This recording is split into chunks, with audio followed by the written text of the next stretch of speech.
Nu, buliai tai Bale Grazing tikrai taip kaip pagal sistemą priklauso ruloniuks. Aplinkui jie sustoja ir saujėt.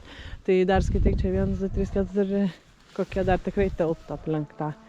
Kokiam iki 10 gali prieiti prie rulono, aš įsivaizduoju. Tai bet dėl to karvėm ir neduodam, nes jų ten, jeigu sakykim 40 yra, tai turi mažiausiai 4 rulonus atiduoti. Bet reikėtų ir su karvėm kokį kartą tai pabandyti padaryti.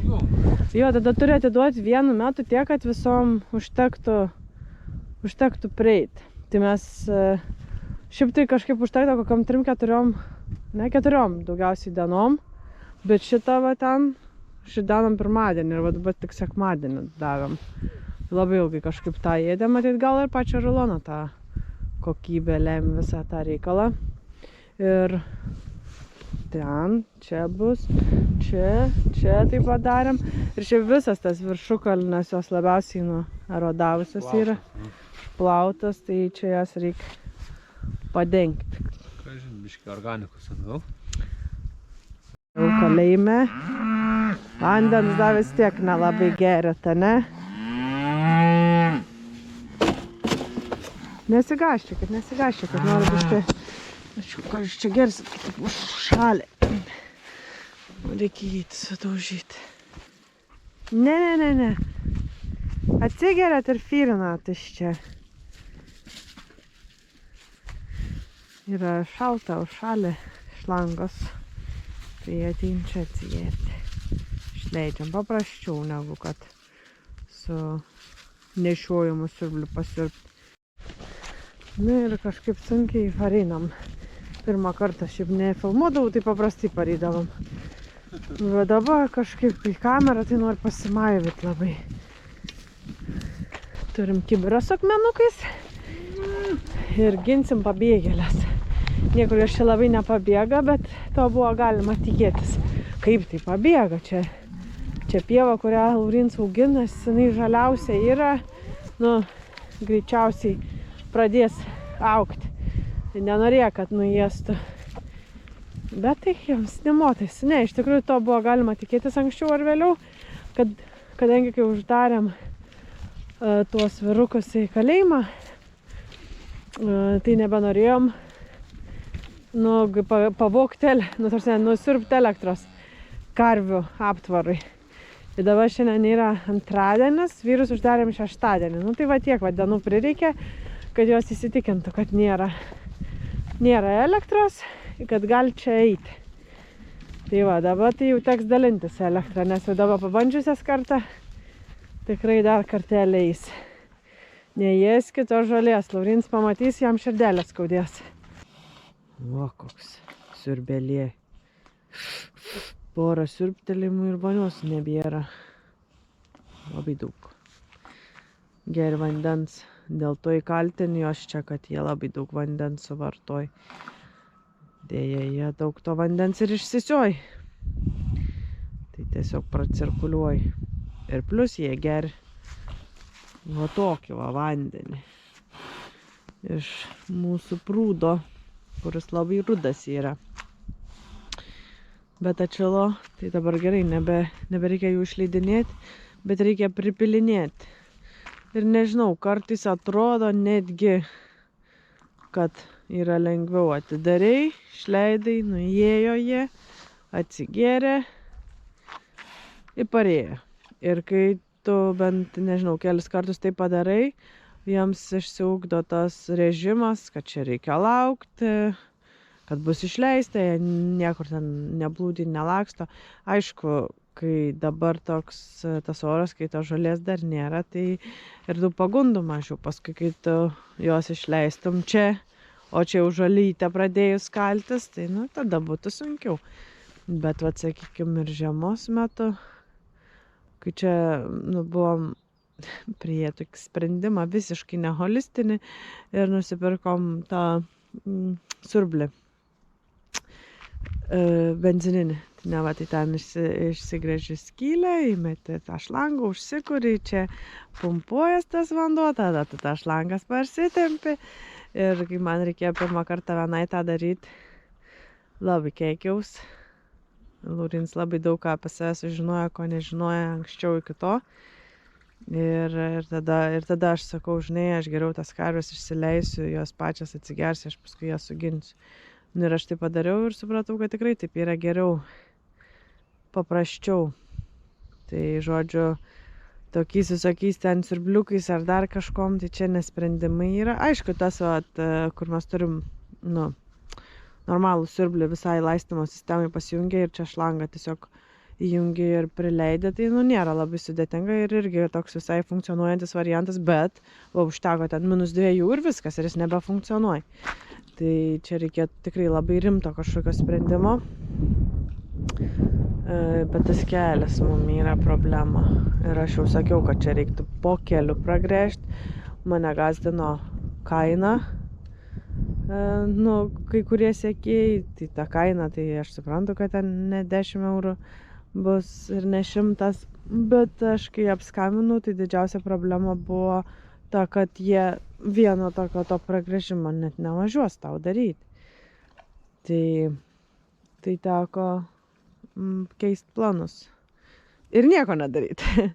Nežinau, tiesiog čia tada turi tikrai apgalvoti, kur tu dar nori prasigręžti tų skilių, kad ten, kad ir sumokėsi, ten, sakykime, tą 1000 ar ten 2000 tos, bet, kad tas atvažiavimas būtų jau toks, vertingas ir naudingas.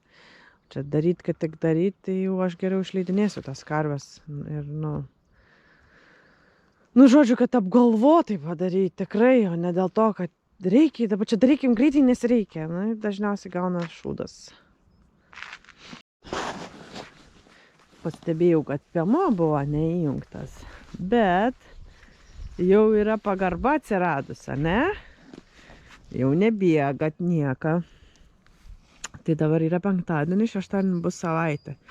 Planavom laikyti ten, aš taip sakiau, 4 kokias dienas, bet matos pagal mamulių papulius, kada patinė yra. Įtėda kartais biškai pašūk, bet jau vis mažiau ir mažiau. Tai reikia užsitikrinti tą, kad nei jie, nei mamos nebus interesuoti grįžti prie senų įpročių. Tai aš manau, kad jau rytoj jūs eisit pas vyrus. Ir čia irgi vandens buvo klausimas, ką daryti, nes šiaip mūsų beveik visas ganyklas turi prūdus. Šitoj, aišku, čia labai didelė ta ganykla, bet yra 1, 2, 3, 4 vandens telkiniai. Tai mes jos aptveriam atitinkamai ir leidžiam ten. Tai nėra vandens problemos iš tikrųjų. Bet va čia, kadangi labai gaunas toli viskas, tai tiesiog elementariai prisipylėm, atsivežėm ir čia įpilam. Ir kadangi savaitę jie čia dabar tik tais bus greičiausiai, tai nėra čia tas laikotarpis, dėl kurio čia reikėtų kišti pinigus ir vesti iš čia tą vandenį į tą visą reikalą. Reikia galvoti logiškai, nes kai neturi ES paramų, tada turi galvoti, ar tau investicija atsipirks ir bus naudinga. Belenką gali daryti tik tais gavęs nemokamus pinigus, nors nemokamų pinigų nebūna. Tai yra klausimas, kaip juos reiks atgrąžinti. Čia yra klausimas, kurį aš neturiu atsakymą. Bet aš žinau, kad nieko gyvenime nemokama nebūna. Tai ir mes čia gavom komentarą, kad reiktų rašyti projektą. Rašėm N+K kartų mes ir kaip rašėm, nerašėmės. Tiesiog vis netitinkam, jeigu ten apie smulkaus ūkio paramai dar kaip būdavo tais laikais, nes dabar kažkaip jos ten pasikeitė, tai mes buvom per maži, žiauriai per maži buvom ten. Žiauriai per maži buvom ir taip tik tais vienais metais. Kai davėm per didelį. Tai tada jau supratom, kad tu turi, ta prasme, tai nėra, kad paskelbė čia paramas ir tu eini ir teiki, ne, tu turi ruoštis tam. Tai mes nedarom to, tai jau tų negavom. Šiemet, kas buvo irgi Laurinas bandė dabar tai kitai kažkokiai. Bet ten, nes ten tai gyvulininkystė, ten reikia su kažkuo mišriu, ten reikėjo mums skaldyti ūkį man ir jam. Varkės ant varkių, man tai nepain. O užpernai metais pavasarį bandžiau jaunojo ūkininko tą paramą gauti ir tada jo pasibaigiau Aletos kursus, gavau pažymėjimą ir nuėjau į tą pasikonsultuoti. Ir man sako, ne, tad, aš papasakau, ką čia mes ten taip ir taip. Ne, čia ne. Ir tuo pačiu šiemet išvedant karves, tai tie patys metai. Ant mūsų to išvedimo lauko, žodžiu, žmonės, kurie net ir nieko bendro su ūkininkavimu, bet nori pasistatyti tvartą, nes jį galimagi panaudoti įvairiai. Paėmė ir gavo tą paramą, augins avietes.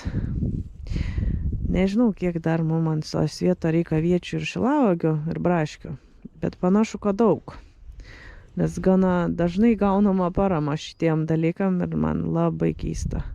Labai keista, tada paėm nervų ir nenori kišti rankų į šitą šūdą, nes čia yra šūdas. Ir, čia yra šūdas. Aš manyčiau taip. Aišku, gal ir gerai būtų. Aišku, kad gerai būtų.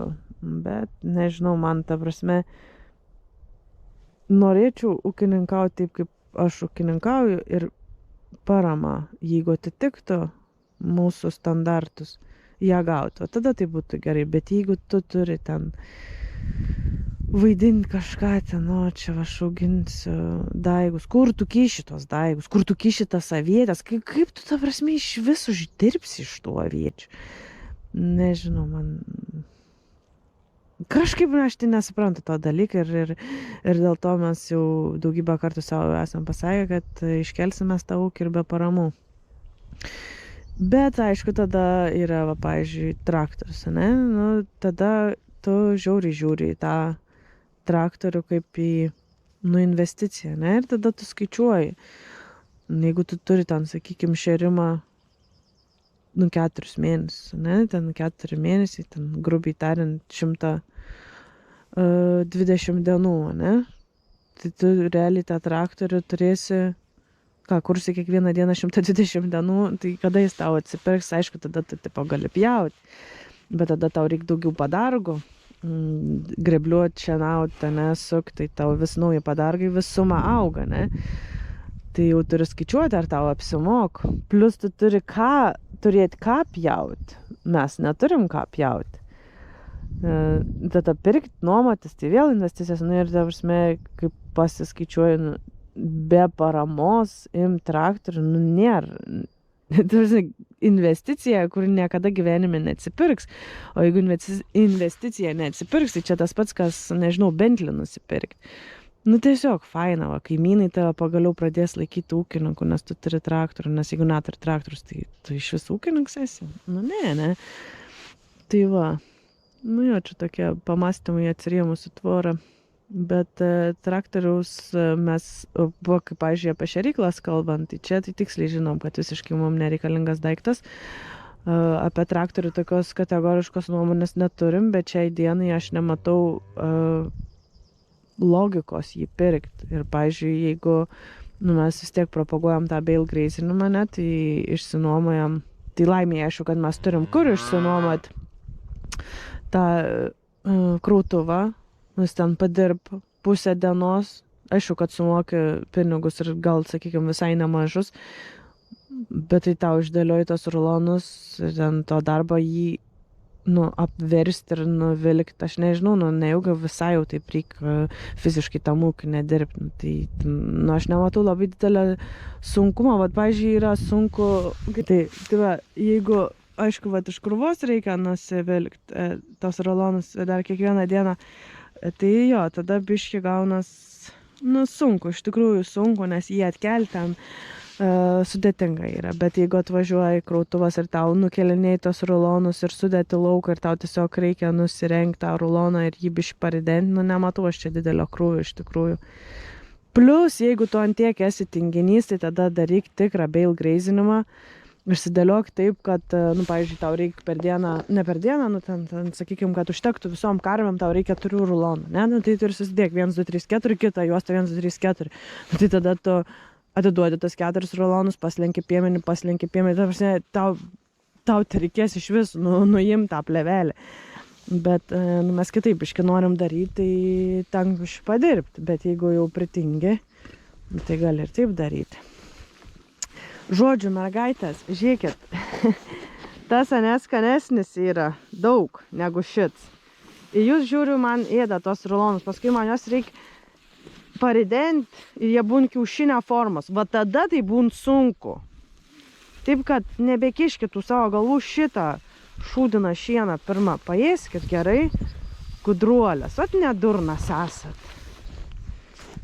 Nu ką, kompanija, varom namo, užteks čia filmuotis.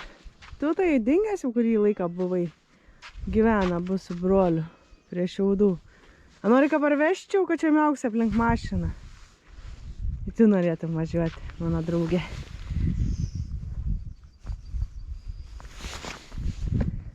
Leip, Heidi. Nu gerai, Heidi, tu į galą tada. Taip. Taip. O? Hierarchija aiški.